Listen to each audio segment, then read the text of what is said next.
Welcome to Season 3 of the Knack for Business podcast. Over 390 episodes strong, we're here to ignite your entrepreneurial spirit with fresh insights, networking gems, and creative strategies that elevate your game.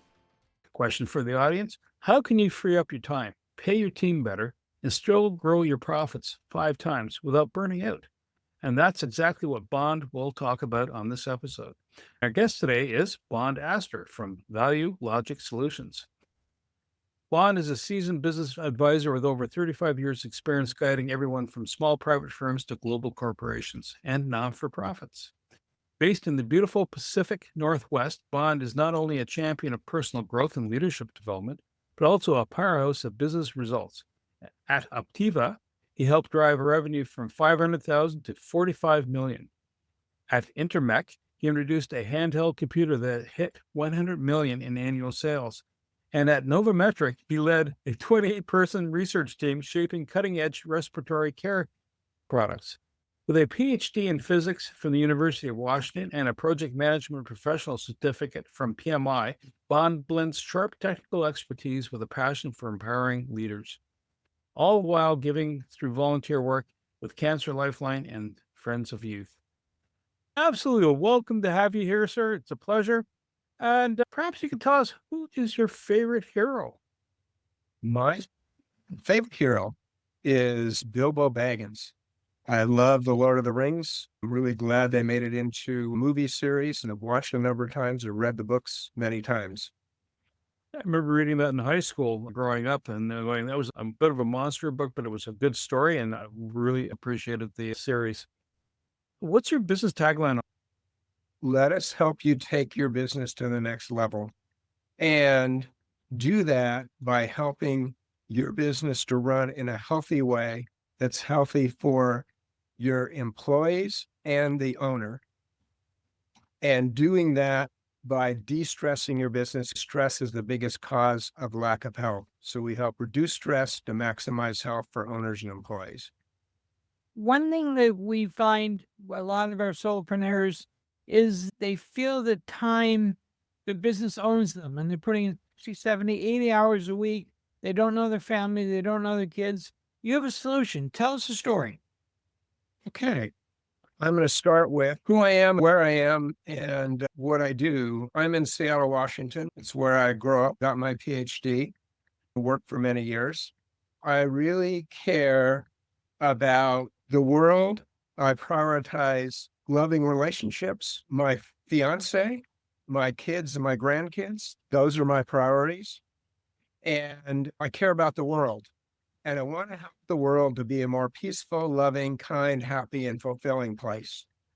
If I can help businesses run in a way that's healthier, it will contribute to the world being a healthier, happier place. That's why I'm in business.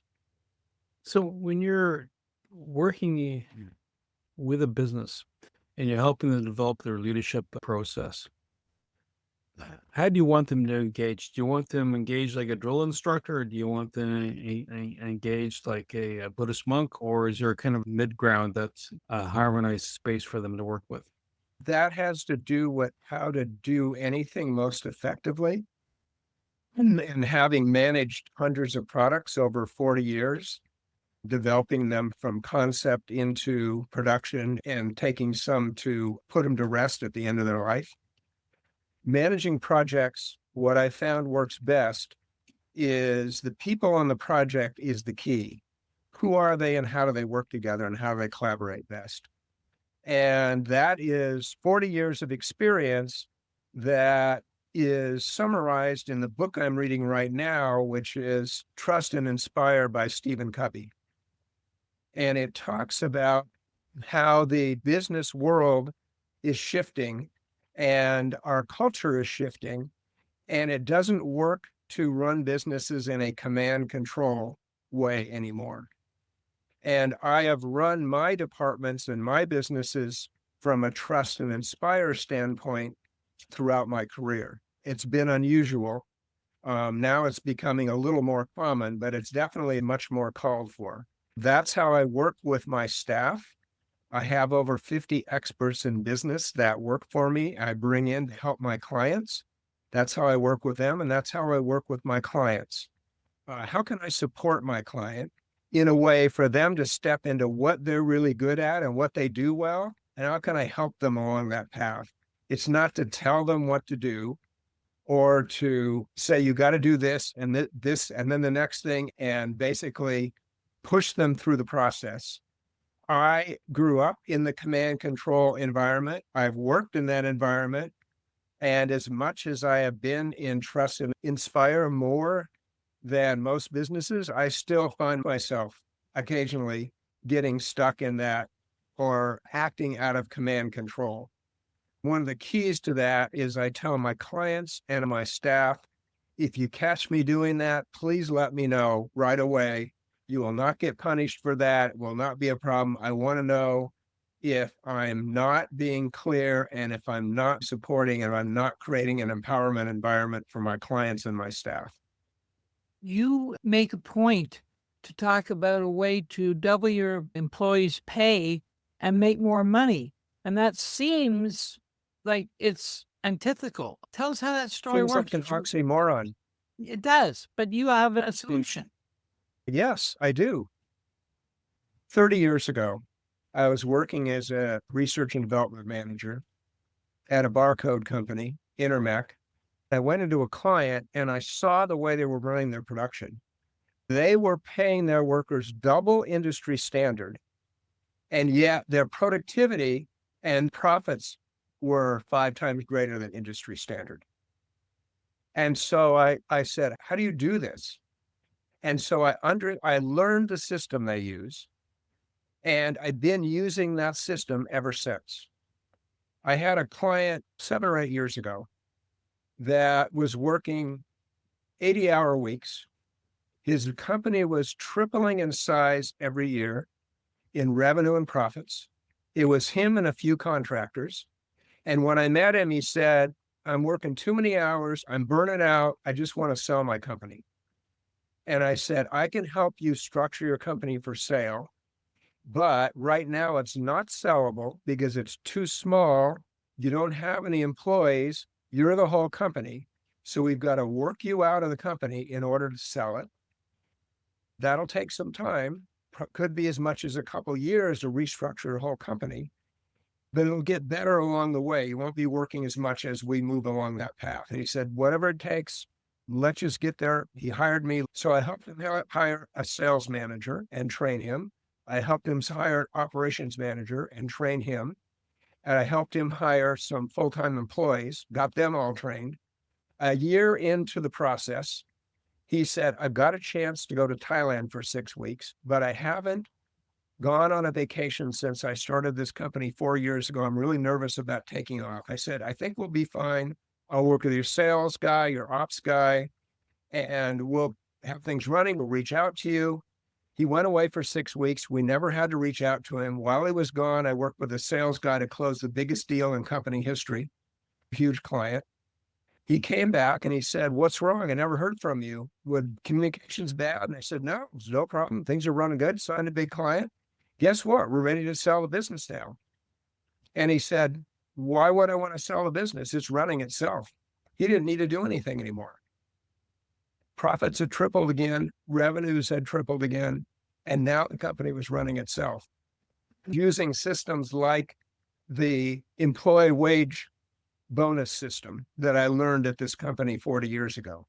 However, in implementing that, it has always been customized for each client, and I didn't have a step-by-step process for implementing it. A couple of years ago, I met somebody from UK who had developed a system that consistently gets 5 times increase in productivity. And a piece of it is using that wage bonus system. But the system that I'm using, the 5 times productivity system developed in Europe, is a step-by-step process that has consistently increased productivity by at least a factor of 5 within a year and a half. For all the companies that have been applied to in Europe, I brought it into the United States last summer, and my first client's 9 months into it and making very good progress. towards that year and a half. That client, when I introduced the system last August, was working 70-hour weeks. He had grown from just himself painting houses to 9 painters and 3 leads working for him. He fired his marketing company because he couldn't handle any more business because he was overwhelmed by the work he was already getting. He had a system to track his project expenses, and it was broken because once he got over about 4 employees, it wasn't designed to work bigger than that. So he couldn't track his expenses. So we came in and fixed his system. So he had a spreadsheet to track his expenses weekly. We came in and started training one of his leads to be a project manager and take over some of the work for the owner to free up his time. About 3 months ago, about 5 months into the process, he called me up and he said, I got a problem. And I said, that's what we're here for, is to help you with the problems. What's your problem? Here's my problem. What do I do with all my spare time? He had been working 70 and 80-hour weeks last summer. Now he wants to know, what does he do with his spare time? And I said, here's what you do. You start marketing again. Let's look at bringing in more business because now you can handle it. That's 5 months into a year and a half in the productivity system. Now we're working on the bonus system to start paying his employees bonuses and start increasing their wages so that they will be paid double by the time the system's fully implemented. And the way it works is the employees get paid bonuses when they increase their productivity. If the employees get their job done 10% faster, then they get a 10% increase in their hourly wage. So the faster they go, the more they get paid. The first step in the program, implemented with the employees, is tracking back the previous year. What was the revenue produced per full-time employee? That is the measuring stick that we drive the system to. We get a baseline off of what has it been, how many thousands of dollars per employee or tens of thousands per employee is produced. And we want to drive that productivity to increase that at least a factor of 5. So if you're doing $10,000 per employee, we want to get it to $50,000 an employee. And that's what the system will drive step by step. The first step is look at what the baseline revenue for employee is.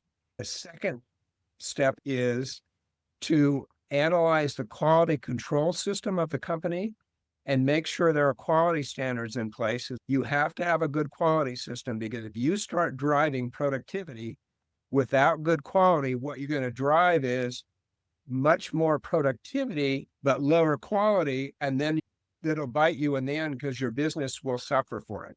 You've got to maintain quality standards. And the bonuses to the employees will only be paid when the quality standards are maintained.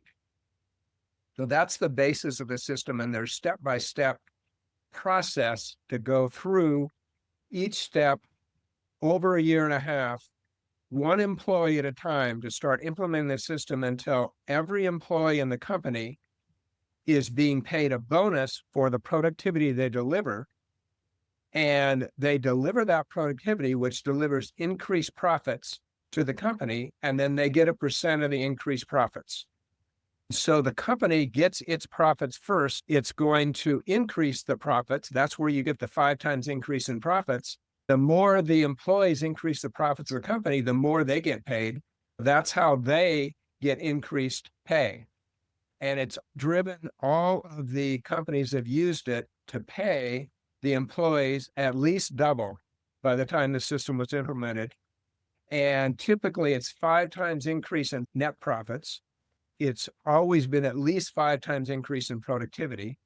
And the exact net profit increase depends on the initial net profit level and what portion of profits are due to labor, what your labor rate is. But it's been in the range of 3 to 5, typically 5 times increase in profit for the company. So the way it works is, if the company's more productive, higher productivity, then you can actually pay your workers more and still have increased profits. And the bigger advantage is, once that's done, the employees are empowered in the system. They design their own job, basically drive profits for their profit center and for the company. The owner is no longer managing those employees. They are self-managed. So that frees the owner's time to be able to focus on being an entrepreneur, if that's what they want to do. Or like the client I have that was burnt out, that just wanted to take a vacation and get away from the business, they can let the business run itself. Typical clients I'm implementing the system with, once it's implemented, they want me to help them set up a entrepreneurial division that they run. The system is running the operations of the company, producing increased profits, growing, and run by the employees.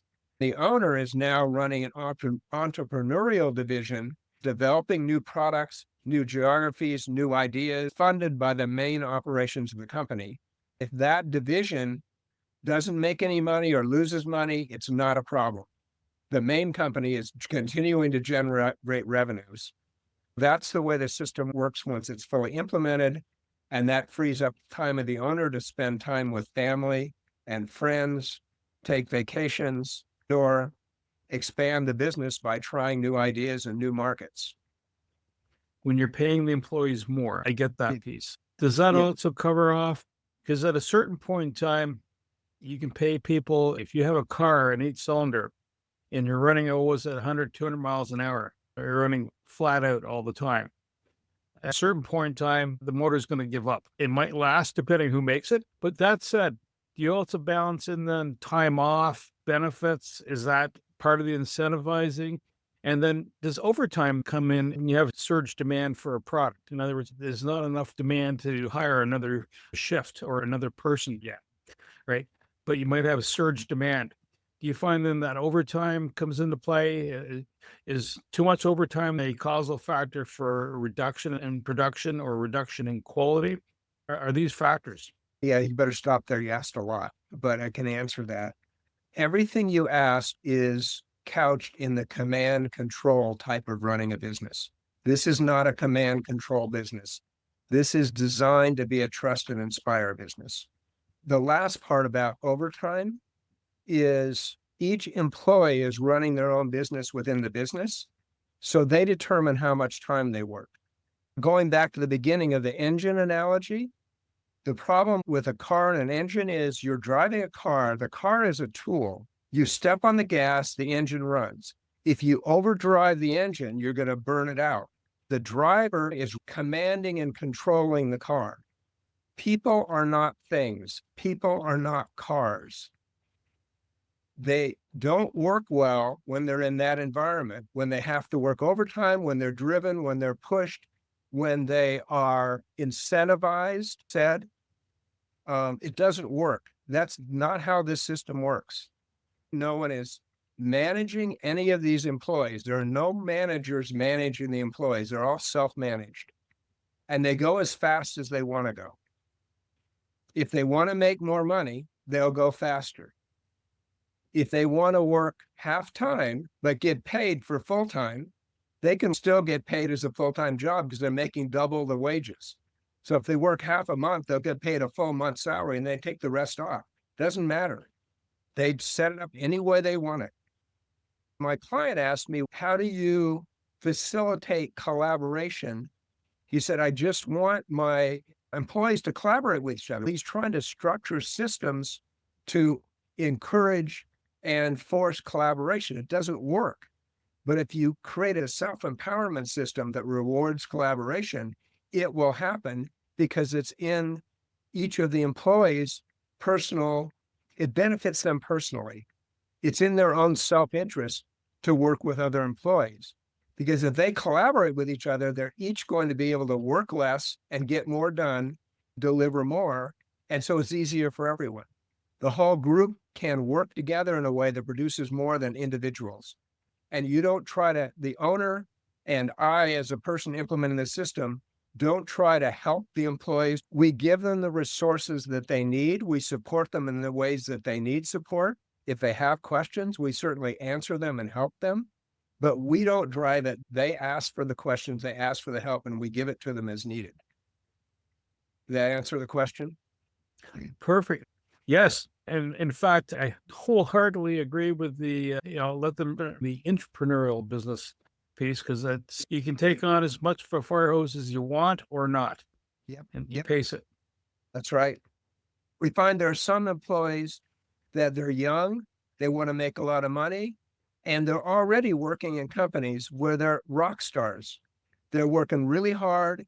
They're the best employee in the company. They're twice as productive as any other employee for a while. But after a while, what they find is they're not paid anymore for it. They're not rewarded for it. There are people who are dragging them down, slowing them down in the company, the other employees. And after a while, they kind of give up and say, what's the point? This system rewards them. Those people will really excel in this system, and they'll finally be rewarded for what they're already doing. In a given company, if you have 50 employees, about 7 of the 50 employees are going to be those kind of rock stars. You don't have to manage them. You just give them what they need and go look for work, and they'll do it effectively. And 7 of the employees, no matter what you do, no matter how much training you give them, how much support you give them, they're never going to get it.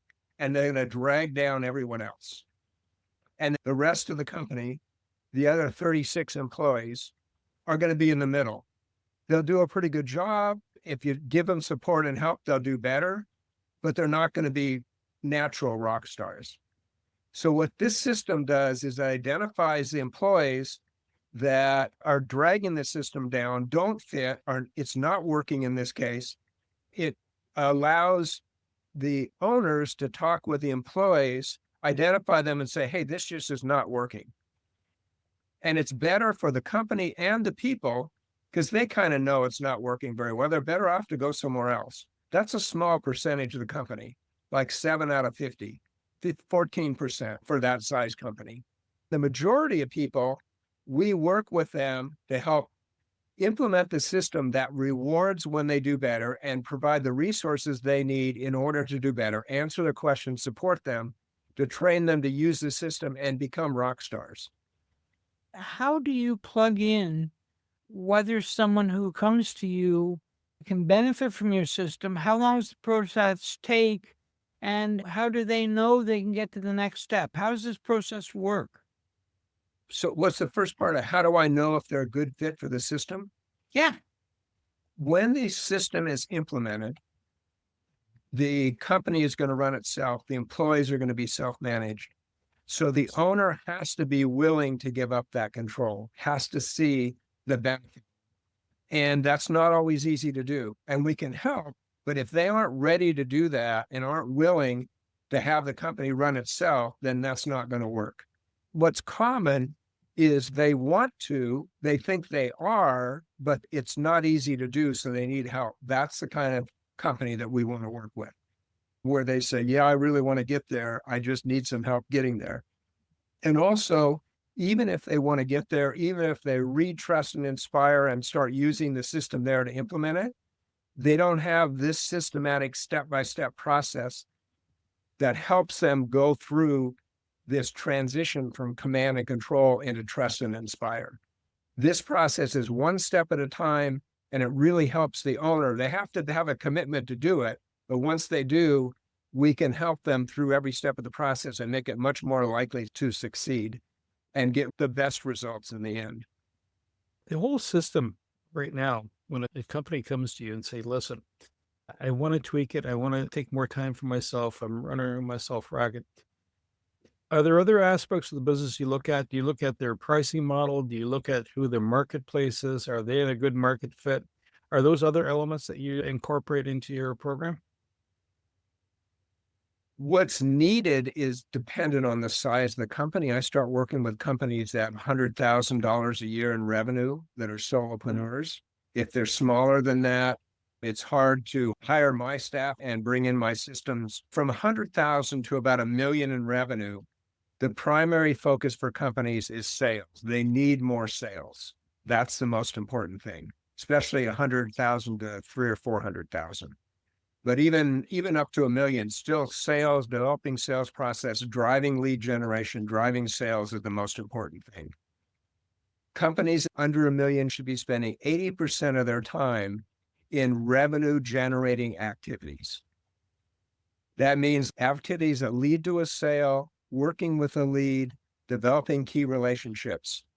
One distraction is managing employees. If we can implement the productivity system once they start hiring employees, they don't have to worry about the operations of the company. They can focus on sales, which is what's really needed for that kind of company.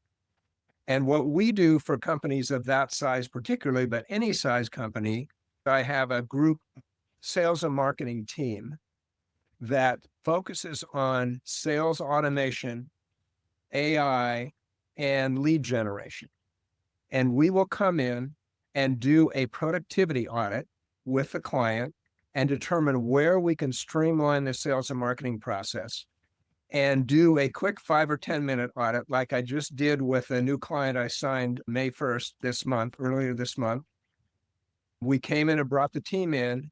In 10 minutes, we did an audit. It's a company at $100,000 a year with one employee, and determined that the client was leaving $9,000 a month in lost revenue because of follow-ups with leads. And so we're in the process now of automating this lead follow-up system so he doesn't miss those leads, so we can capture a majority of that 9,000, double his revenue, basically. The way I work with all my clients is I have a basic monthly fee that fits their budget that I use to pay the experts when I bring in the sales and marketing team to implement the systems. And then I make my money off of the net profits that I deliver to my clients. Like when we capture leads that they would have lost, or we generate new leads that then leads to close business and increase profits for the company, I'll take a % of the increased profits that we are delivering they wouldn't have gotten without us. That's true for the sales and marketing system as well as the productivity system. Without our system, they're not going to get those kind of increases in productivity and profits. We'll take a portion of those productivity and profits and make sure they're getting at least 100% return on investment off that monthly fee within a year. And I'm able to do that consistently with my clients 100%. And I've even had clients where I've delivered 500% in a couple months, or within 6 months, and some 500% over years, but at least 100% within a year. Streamlining sales and marketing is another area. In terms of increasing profits, the most powerful, simple thing is to adjust prices accordingly to get the right price as the average perceived value of the product or service of my client. What's the average perceived value of their clients for their product or service? That's the right price. And my system will systematically find what that is for any product or service in the world. And what I found is the biggest barrier to that is business owners are afraid to increase prices because they'll lose clients. In fact, what I found with the system is 100% of the products and services I've applied the system to have been underpriced. And so they don't lose clients when they increase the prices because they're not charging enough. When they increase prices, they actually increase their number of clients, because if you charge too little for any product or service, you'll lose clients. Clients perceive it as cheap or low quality. About a third of the products and services I apply it to are in that category. In those categories, I've often been able to double, triple, and quadruple prices and yet increase the number of clients at the same time. You found a way to put systems in place and automate some things, and yet have a very high-touch environment. Tell me how that works. So even the sales and marketing system has AI built into it for automation. The idea is to do automated follow-up, but the AI doesn't interact directly with the client. It just helps facilitate connection between the lead and the owner of the company or whoever's doing the sales. One of the major misuses of AI in the last few years is having it do too much, having it take over too much of the job. It works well as a guide, as a starting point, as doing research, as generating ideas. But then a human needs to look at that and make sure it makes sense. And then also make sure that you have continued interaction between team members, employees, between the owner of the employees, and also between the business and the clients. It does not help to have big businesses where I call a number and interact 100% with AI. That does not work well, and that's not the kind of systems I implement. There's an initial interaction with AI, and that directs the person who's looking for help to a person that can help them. And that person, I'll give you an example. I was calling my bank the other day. They wanted my account number and my PIN. Well, I didn't have my PIN. I couldn't talk to anyone unless I entered that PIN. So I found another number where I could talk to a person. If you have good AI, the AI is going to say, you're going to say, I don't have the PIN. Okay, let me connect you. Let me find another way for you to get into the system. Then let me get you to the right person that you need to talk to. And that's what the AI should be helping with. Get to the person you need to talk to and automate the process for talking to the right person.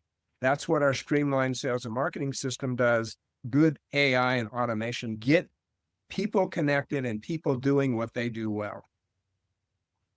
At the end of the day, what's the number one piece of advice you give to a founder to have success and a good relationship, good results, good productivity, and to situate themselves, other than calling you?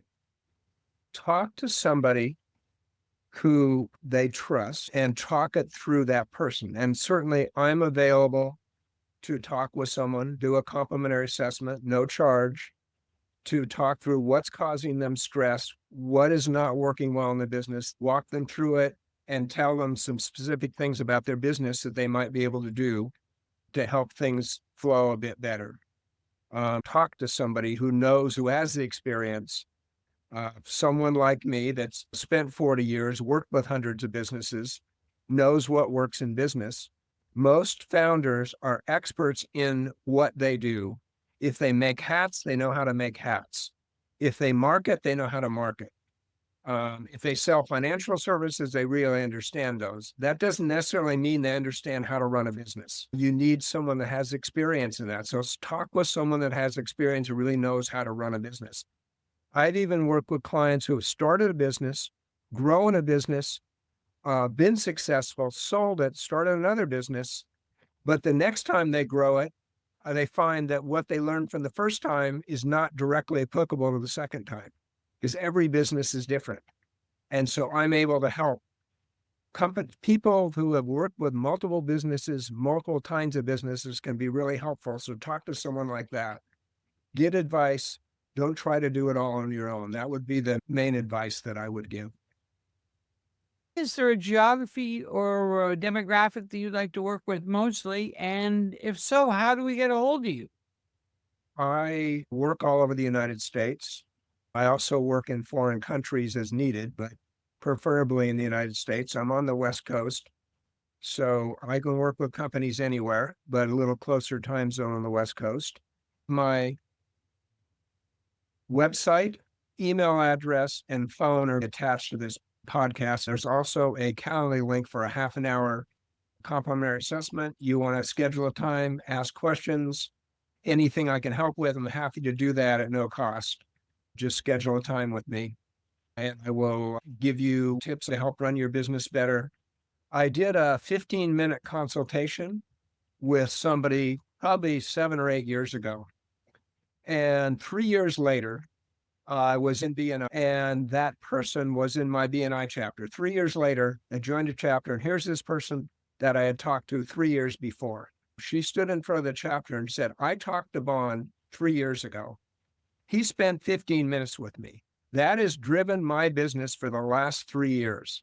What he told me in 15 minutes about my business has helped me to grow for the last 3 years. Schedule a half-hour call. I will help you in whatever way I can. I give you some ideas that will help you run your business better.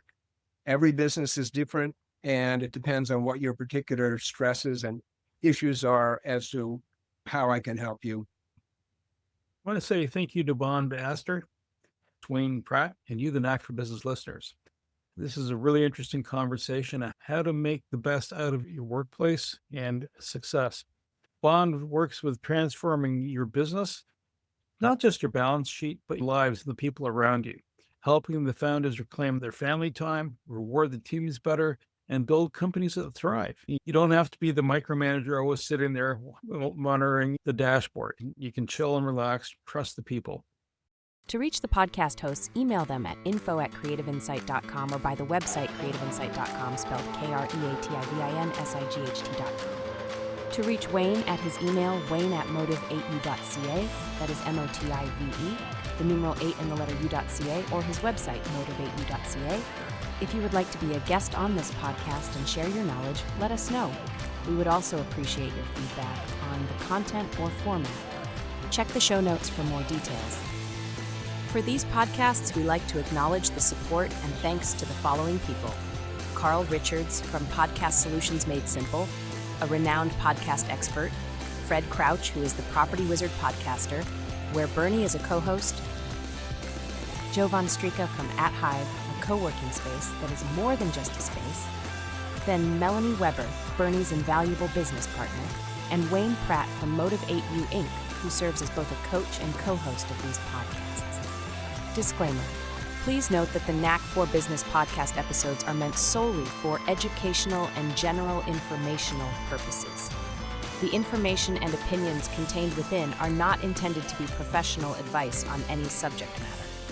The thoughts, views, and opinions expressed by the participants are their own personal beliefs and do not represent the views of the podcast hosts or any affiliated organizations.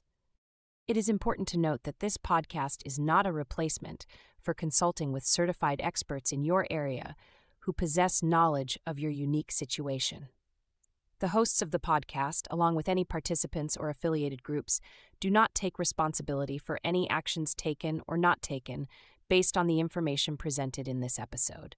It is highly recommended that individuals seek guidance from their own personal advisors in fields such as accounting, law, or other pertinent areas prior to undertaking any actions or making decisions that may impact their financial, legal, or other aspects of life.